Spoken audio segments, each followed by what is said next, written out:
Hello friends, સરસ મજાની કાચી કેરીની આપણે આજે ચટણી બનાવવાની છે. તો અત્યારે સિઝન છે કાચી કેરીની, તો જો સરસ મજાની એવી ચટણી ચટપટી તૈયાર થઈ જશે. તો સૌથી પહેલાં આપણે છે ને 3 નાની નાની એવી કેરી આવે છે ને એ લઈ લીધેલી છે. જો આ રીતે કટકા કરી લીધેલા છે.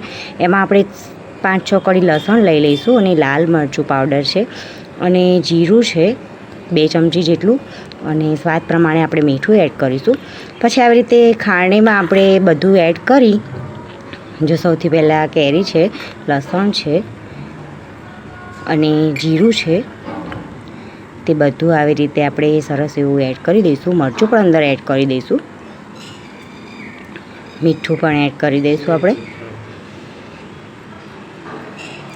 અને સરસ આપણે આવી રીતે ખારણીમાં બરાબર આમ ચીચી લઈશું, જેથી કરીને બધું અંદર મિક્સ થઈ જાય. આવી રીતે સરસ એવું ટીચી લેવાનું.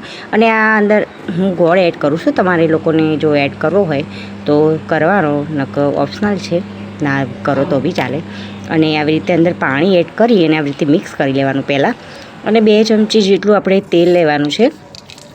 સરસ એવો રાઈ જીરું હિંગનો વઘાર કરીશું, અને અંદર આપણે હવે ચટણી એડ કરીશું, જેથી કરીને આપણી ચટણી છે ને અઠવાડિયા સુધી ખાવીએ ને તો બી ખાઈ શકાય. અને સરસ એવી ચટણી ચટપટી તૈયાર થઈ જશે. સહેજ પાણી એડ કરીએ કારણ કે શું છે, જે મસાલા છે ને એ બધા ચડી જાય, અને સરસ આ રીતની એવી ચટણી આપણી તૈયાર થઈ જશે. જુઓ ફ્રેન્ડ્સ, ખાવામાં બહુ બેસ્ટ લાગે છે. આવી રીતે અત્યારે સિઝન છે તો બનાવજો. Thank you.